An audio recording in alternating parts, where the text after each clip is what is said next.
Hello students, this is Surbhi Tiwari and you are watching your favorite educational channel Magnet Brains. Well, हम पढ़ रहे हैं chapter number 4 जिसका नाम है हीट। लास्ट क्लास में मैंने आपको बताया था, या इसके जो प्रीवियस क्लासेस हैं आप अगर देख पाए तो आपने देखा होगा कि हमने देखा था कि हीट क्या है। Heat is the form of energy which we can feel, जिसकी मदद से हमें वामिट फील होती है, जिसकी मदद से हमें ये फील होता है कि एटमॉस्फेयर गर्म है या फिर ठंडा है। ओके, सो इसके बाद मैंने आपको बहुत सारी चीज़ें बताई थी कि अगर टेम्परेचर क्या होता है और हीट क्या होता है, हीट और टेम्परेचर में डिफरेंस क्या है। ठीक है, टेम्परेचर के बारे में मैंने आपको क्या समझाया था? टेम्परेचर के बारे में मैंने आपको बताया था it is the measurement of the hotness, कि कोई चीज़ कितनी ज़्यादा गर्म है उसके मेजरमेंट को हम टेम्परेचर कहते हैं।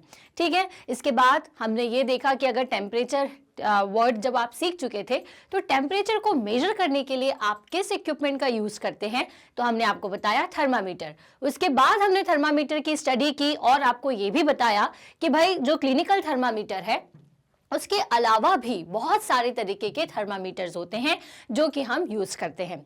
तो अगर आपने पुराने वीडियोस नहीं देखे हैं, इनके बारे में आप और डिटेल जानना चाहते हैं तो आप मेरे प्रीवियस वीडियोस से देख सकते हैं। कहाँ से देखेंगे? www.magnetbrains.com पर जाकर के।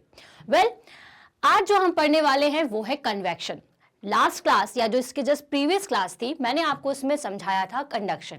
ये जो कंडक्शन, कन्वेक्शन और रेडिएशन, ये सभी क्या है? ये सभी हीट के इफेक्ट है जिसकी मदद से वो किसी भी चीज़ को वार्म अप या फिर ठंडा करता है।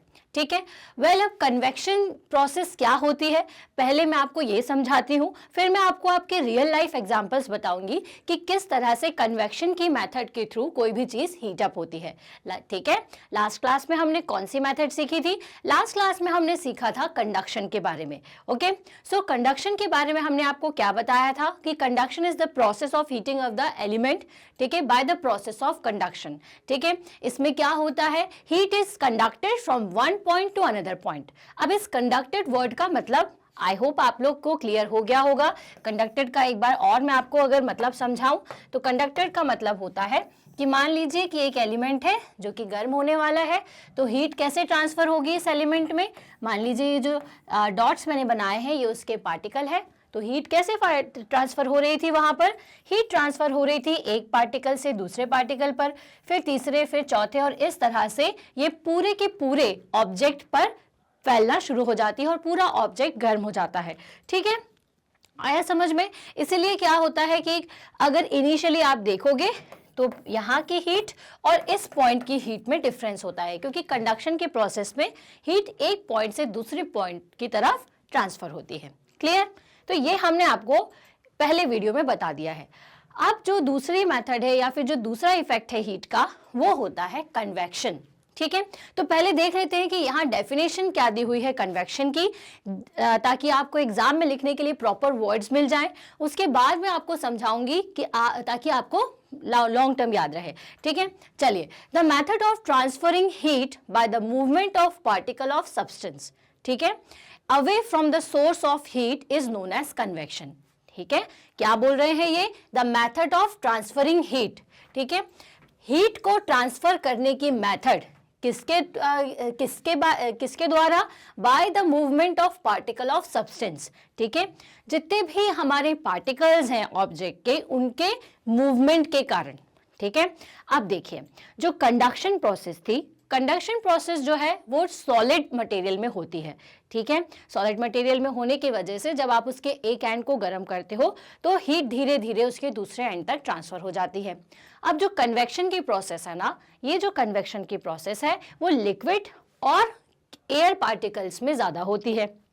ठीक है, या आप ये कह सकते हैं कि जो कन्वेक्शन की मेथड है वो या तो लिक्विड में होगी या गैस में होगी। ठीक है, सो भाई अगर अपन लिक्विड की बात करें, ठीक है, तो लिक्विड के में क्या होता है कि मान लीजिए कि ये आपका कंटेनर है। ठीक है, ये लिक्विड के पार्टिकल्स हैं जो कि यहाँ वहाँ इस तरह से फैले हुए हैं। अब डेफिनेशन क्या कह रही है? Transferring of heat by the movement of particle. ठीक है, अब जब मैंने आपको कंडक्शन समझाया था तो पार्टिकल का मूवमेंट नहीं हो रहा था, पार्टिकल अपनी जगह पर ही था, ठीक है। सिर्फ ये क्या कर रहे थे, एक दूसरे से जुड़े हुए पार्टिकल्स को, मतलब मान लीजिए इस तरह से एक दूसरे से कनेक्टेड है, तो पहले हीट यहाँ गई, फिर इससे हीट इसको गई, मतलब एक दूसरे से सटे हुए हैं पार्टिकल्स इसके, तो वो एक दूसरे से क्योंकि अटैच है इसलिए इनकी हीट ट्रांसफर हो रही है। अब यहाँ पे पार्टिकल के मूवमेंट की वजह से, किसकी वजह से, due to the movement of particles of substance, ठीक है, किसी भी सब्सटेंस के पार्टिकल के मूवमेंट की वजह से, मतलब अब यहाँ पे पार्टिकल ही हीट को लेने के लिए मूव करेगा, okay, away from the source of heat, ठीक है। Away from the source of heat का मतलब क्या है ये अभी आपको समझ में आ जाएगा, ठीक है। Away from the source of heat is known as convection. जब भी किसी सब्सटेंस के पार्टिकल मूवमेंट करते हुए हीट सोर्स से दूर जाते हुए अपना पूरे बॉडी को हीट अप कर लेते हैं तो हम उससे क्या कहते हैं, उसे कन्वेक्शन की मेथड कहते हैं। It take place only in liquid and gases.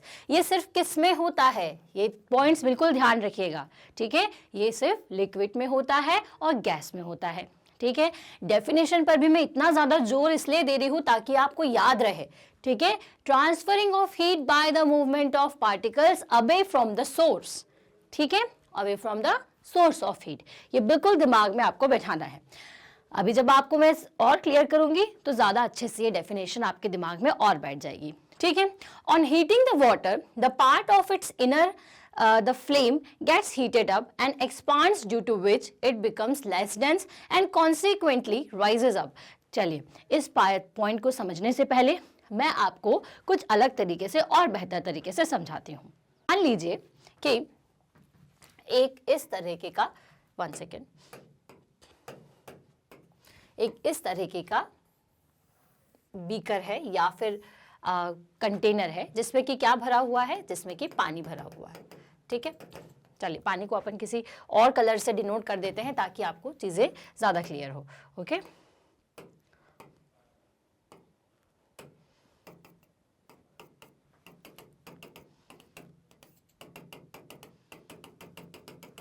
अब यहां पे हमने नीचे एक फ्लेम लगा के रखी हुई है, ओके। अब देखिए, कन्वेक्शन की प्रोसेस में मैंने आपको क्या बताया कि कन्वेक्शन की जो प्रोसेस है वो या तो लिक्विड में होती है, ठीक है, या फिर गैस में होती है। तो अभी हम एक लिक्विड का एग्जांपल लेके समझ रहे हैं, ठीक है। सो अब यहाँ पे मैंने गैस फ्लेम को ऑन किया।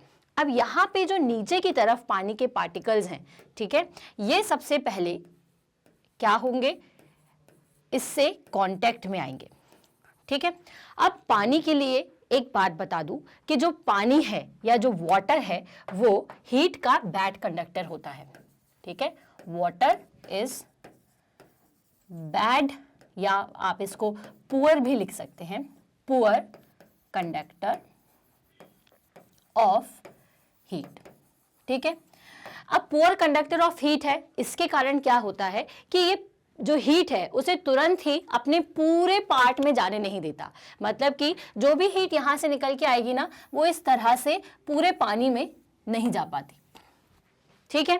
सो क्या होता है फिर, कैसे पानी गर्म होता है जब हीट नहीं जा पाती तो वेल हर एक जो सब्सटेंस है, चाहे हम लिक्विड की बात करें या वो गैस की बात करें, वो सभी पार्टिकल्स से मिलके बने हुए हैं। अगर पानी की बात करें तो उसमें भी कुछ इस तरह के छोटे से पार्टिकल्स होंगे, ठीक है। तो वो पार्टिकल जो कि फ्लेम के या फिर जो आपकी हीट है उससे जस्ट कैसे होंगे, उससे जस्ट सरफेस से मिले हुए होंगे, मतलब सरफेस पर प्रेजेंट जो पार्टिकल है सबसे पहले वो क्या करेंगे, सबसे पहले वो यहां से आने वाली हीट को लेना शुरू कर देंगे, ठीक है। आगे भले ही पास ना होने दो। गुड कंडक्टर कब होता, जब वो अपने बॉडी से पूरे हीट को जाने देता, लेकिन यहाँ पे वो क्योंकि बैड कंडक्टर है इसलिए क्या होगा कि धीरे धीरे ये हीट अप होगा और आगे तुरंत ये अपनी हीट को पास नहीं होने देगा। तो अब यहाँ के जो पार्टिकल्स हैं ना, ये क्या करेंगे, यहाँ से आने वाली हीट को धीरे धीरे लेना शुरू कर देंगे, ठीक है। On heating the water the part of it near the flame gets heated up and expands, due to which it becomes less dense, ठीक है। क्या होता है कि ये जो पार्ट फ्लेम के बिल्कुल पास में है वो धीरे धीरे गर्म होगा और फिर वो धीरे धीरे एक्सपांड होने लगेंगे, ठीक है, जिसकी वजह से वो थोड़े कम डेंस हो जाएंगे, उनकी जो डेंसिटी है वो कम हो जाएगी, ठीक है। या आप इसे ये समझ सकते हैं कि ये थोड़े से कम डेंस होने की वजह से हल्के हो जाएंगे और ये कहां पर पहुंच जाएंगे, एक्सपांड होकर के ऊपर की तरफ, ठीक है। तो अब क्या हुआ, ये वाले जो पार्टिकल्स थे अब ये क्या हो गए हैं, अब ये हीटेड अप हो गए हैं। हीट अप होने की वजह से क्या हो जाएंगे, एक्सपांड हो जाएंगे, तो थोड़े सा हल्के हो जाएंगे, जिसकी वजह से ये कहां पहुंच जाएंगे, अब ऊपर की तरफ, ठीक है। तो ये पार्टिकल कहां चले गए, ये जो पार्टिकल्स थे ये पहुंच गए हीट अप होकर के ऊपर, ठीक है। अब इसके बाद भी एक ना एक पानी की लेयर होगी, ठीक है। तो मान लीजिए ये जो लेयर थी जो कि यहां पे थी, ठीक है, अब ये यहां से जा चुकी है, तो अब यहां पे कौन सी लेयर आ जाएगी, यहां पे इसकी दूसरी लेयर आ जाएगी, ठीक है। अब ये दूसरी लेयर फिर क्या होगी, फिर ये दूसरी लेयर हीट अप होगी और फिर ये भी हल्की होकर के ऊपर की तरफ पहुंच जाएगी। कब, हीट अप होने के बाद। हीट अप होने के बाद क्या होता है, पार्टिकल एक्सपांड होता है और उसकी डेंसिटी वो लेस डेंस हो जाता है और फिर वो ऊपर की तरफ चला जाता है। क्या याद रखना है आपको, पार्टिकल एक्सपांड होगा, लेस डेंस होगा और अपने पोजीशन से ऊपर की तरफ राइज अप हो जाएगा, ऊपर की तरफ चला जाएगा, ठीक है। तो अब ये जो नेक्स्ट लेयर थी वो भी ऊपर चली गई, ठीक है। अब उसके बाद मान लीजिए एक और कोई लेयर है, ठीक है, ये वाली लेयर, तो अब ये लेयर नीचे की तरफ आ जाएगी, ठीक। मतलब समझ रहे हैं आप कि एक लेयर के बाद एक लेयर गर्म हुई, फिर वो ऊपर चली गई, फिर दूसरी लेयर हुई, फिर वो, मतलब एक के बाद एक के बाद एक के बाद ये पूरा पानी जो है वो धीरे धीरे इसी तरीके से क्या हो जाएगा, इसी तरीके से जो पूरा पानी है वो हीट अप हो जाएगा, ठीक है। समझ में आया क्या होता है, लेयर टू लेयर, ठीक है। एक पार्टिकल की लेयर गर्म हुई, फिर वो ऊपर चली गई, फिर उसके जस्ट ऊपर जो थी, मान लीजिए एक लेयर ये है, एक लेयर ये गर्म हुई, ये ऊपर पहुंच गई, तो ये नीचे वाली गर्म होगी, फिर ये ऊपर चली जाएगी, फिर इनके बीच में जो होगी। तो इस तरह से ये जो कन्वेक्शन की पूरी प्रोसेस है ये यहाँ पे कंप्लीट होती है, एक सर्कुलर मोशन की तरह, सर्कुलर मूवमेंट की तरह, ठीक है। ये पूरा पानी जो है वो धीरे धीरे गर्म होता है। अब ये जो सर्कुलेशन है ये कब तक चलता रहता है, जब तक कि आपका पूरा जो पानी है इसके अंदर वो गर्म ना हो जाए। जब एक बार पूरा सर्कुलेट होकर के ये पूरा इसकी जो लेयर्स हैं, सारे पार्टिकल्स जब इसके गर्म होकर के मूवमेंट करना शुरू कर देंगे, तो एक पॉइंट के बाद, एक टेम्परेचर पर जब सब गर्म हो चुके हैं, तो फिर उसके बाद उनका बॉयल होना शुरू हो जाता है।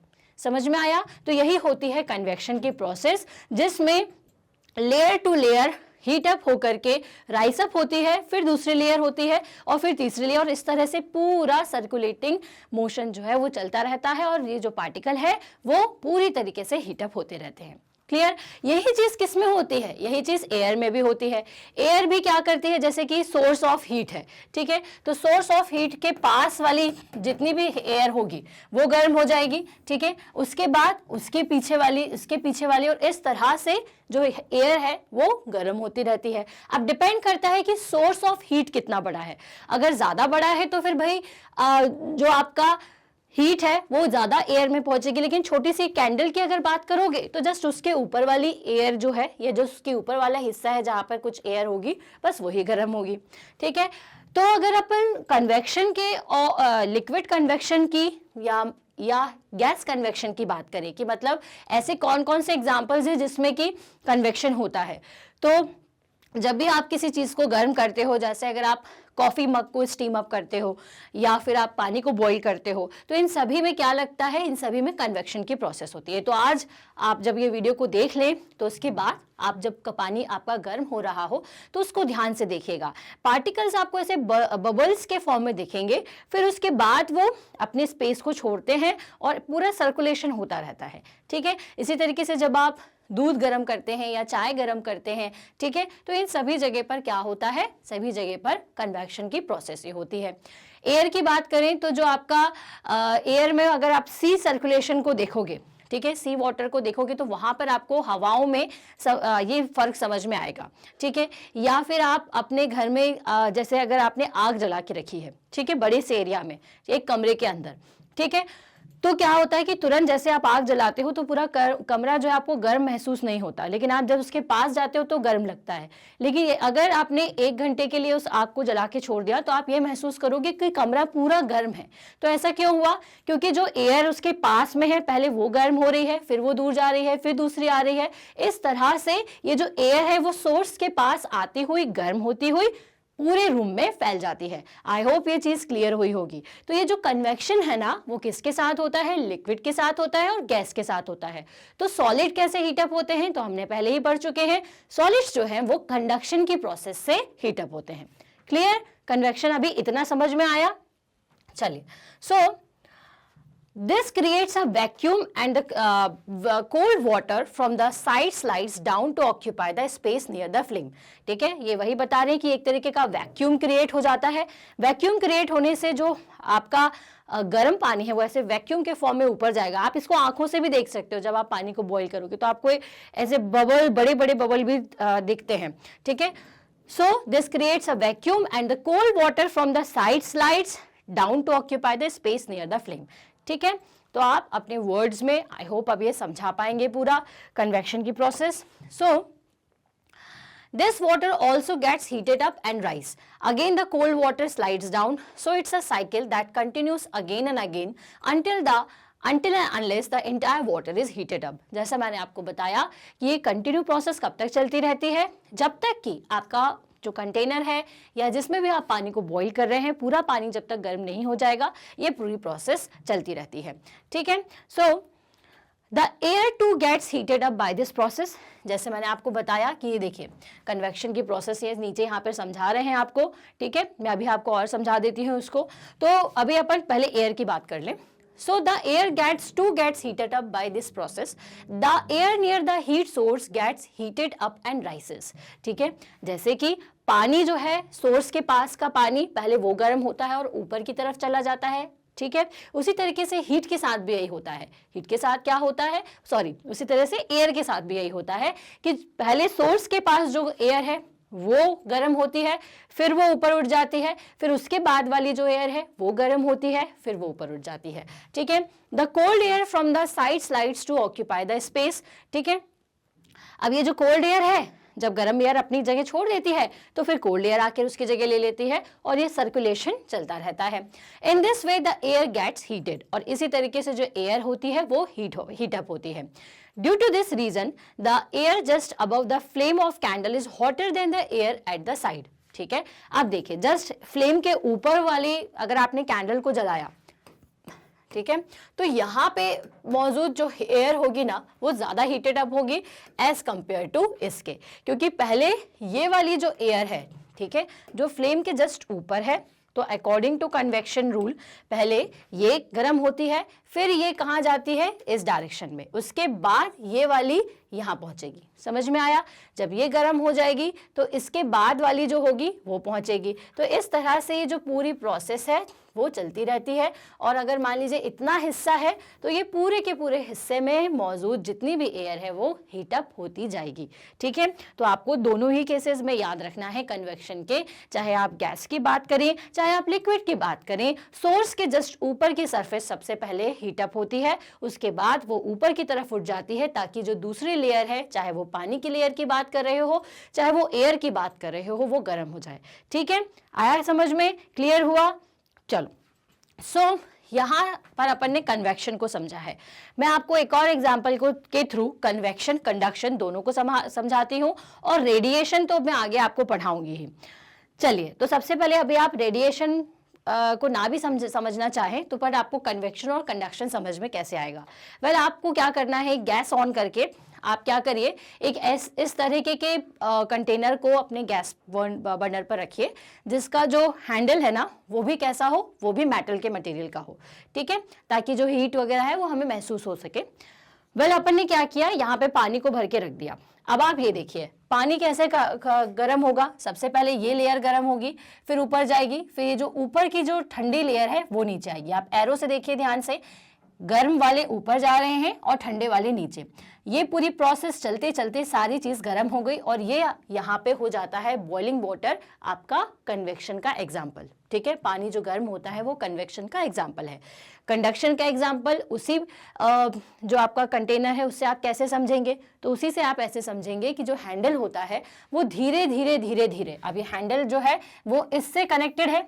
ठीक है, अब ये जो पतीला है या फिर ये जो आपका कंटेनर है ये गर्म हो रहा है, मतलब इसमें भी हीट आ रही है। ठीक है, अब ये जो हीट है वो कैसे कहाँ ट्रांसफर हो जाएगी, इस हैंडल में। किस लॉ से, कंडक्शन के लॉ से, क्योंकि कंडक्शन का लॉ क्या कहता है, जब एक पार्टिकल अगर हीटेड अप है तो उसकी जो हीट है वो उसी से जुड़े दूसरे पार्टिकल में क्या होती है, ट्रांसफर होती। तो ये हीट इससे निकल करके इस पार्टिकल में चली जाएगी। तो उसी तरीके से ये जो हीट है वो कहाँ चली जाएगी, अब ये जो हीट है वो इस हैंडल में चली जाएगी और धीरे धीरे धीरे धीरे आप ये देखोगे कि पहले इतना हिस्सा, फिर उसके बाद का हिस्सा और आखिरी में आपको पूरा, अगर आप बहुत देर तक उस कंटेनर को उस पर रखते हैं तो ये आपको गर्म लगेगा। ठीक है, वेल अगर आप ये सब एक्सपेरिमेंट करना चाहते हैं तो आप अपने साथ अपने मम्मा को या पापा को ही रखें, अकेले में ये बिल्कुल भी ना करें क्योंकि आपका हाथ भी जल सकता है। ठीक है, कल ही मैंने आपको बताया था कि कितने टेम्परेचर पर हमारा जो हाथ है वो जल सकता है। अगर आपने नहीं देखा है तो प्रीवियस वीडियो में देखें। तो ये यहाँ से हमें कन्वेक्शन भी समझ में आ रहा है और कंडक्शन भी समझ में आ रहा है। तो आई होप दोनों ही आपको याद रहेंगे। कन्वेक्शन के लिए याद रखिएगा सिर्फ लिक्विड और गैस में होता है, कंडक्शन की जो प्रोसेस है वो सॉलिड्स में होती है। ठीक है, अब हम नेक्स्ट क्लास में या जो नेक्स्ट वीडियो हमारा होगा वो होगा बेस्ड ऑन रेडिएशन, कि रेडिएशन की प्रोसेस क्या होती है। ठीक है, टिल देन आपको क्या करना है, आपको कन्वेक्शन के और एग्जाम्पल देखना है। जैसे मैंने आपको बताया कि अगर मैं लिक्विड की बात करूं तो लिक्विड में हम पानी को बॉईल करते हैं, चाय को बॉईल करते हैं, ये सभी कन्वेक्शन के एग्जाम्पल्स हैं। और अगर आपको पता है तो कमेंट करके ज़रूर बताएं। एयर में कन्वेक्शन को भी आप मुझे बताएं कि आपने कहाँ कहाँ इस तरीके का एग्जाम्पल देखा है जहाँ पे एयर हमारी जो है वो हीटअप होती है। ठीक है, जैसे हॉट एयर बलून जो है वो भी इसका एग्जाम्पल है। ठीक, और एग्जाम्पल आप निकालिए और मुझे कमेंट में ज़रूर बताएं। तो मैं मिलती हूँ आपको मेरी नेक्स्ट क्लास में, जिसमें मैं आपको हीटिंग इफेक्ट का थर्ड इफेक्ट बताऊंगी, रेडिएशन, कि किस तरह से जो सन है वो हमें हमारी अर्थ तक एनर्जी को पहुंचाता है। तो आपको पता ही है, पहले ही बता चुकी हूँ कि सन से आने वाली हीट जो है वो इन अ फॉर्म ऑफ रेडिएशन हम तक पहुंचती है। ठीक है, सो टिल देयर अगर आपने प्रीवियस वीडियो नहीं देखे हैं तो जाइए भाई www.maggiebrains.com पर। वहां जाकर के आपको जस्ट क्लास को अपनी सिलेक्ट करना है। क्लास को सिलेक्ट करते साथ ही क्या होगा, एक विंडो ओपन होगी कुछ इस तरह से, जहां पे आपको डिफरेंट ऑप्शंस दिखेंगे फॉर डिफरेंट सब्जेक्ट्स। आपको जस्ट वॉच नाउ करना है। वॉच नाउ पर जैसे ही जाते हैं तो आपको एक चैप्टर के पूरी सीरीज यहाँ पर देखने को मिलेगी। चैप्टर के टॉपिक, सब टॉपिक, सब कुछ है। ओके, जस्ट आपको टॉपिक पर क्लिक करना है और आपको वीडियो दिखेगा। वेल, वीडियो को पढ़िए, समझिए, अगर पसंद आ रहा है ना तो इसे लाइक करिए, कमेंट करिए और अपने दोस्तों के साथ शेयर करिए। शेयर करिए उन दोस्तों के साथ जो कि आपके साथ सेम क्लास में है और उनके साथ भी जो कि किसी और क्लास में है, क्योंकि हम दे रहे हैं 100% education from class kindergarten to class 12th। Okay, तो चैनल को सब्सक्राइब करना भी ना भूलें, क्योंकि जो भी रिसेंट अपडेट है वो जल्दी से आप तक मिल जाएगी। तो चलिए, मैं मिलूंगी मेरे नेक्स्ट वीडियो में। Till then stay happy, stay healthy. Thank you so much.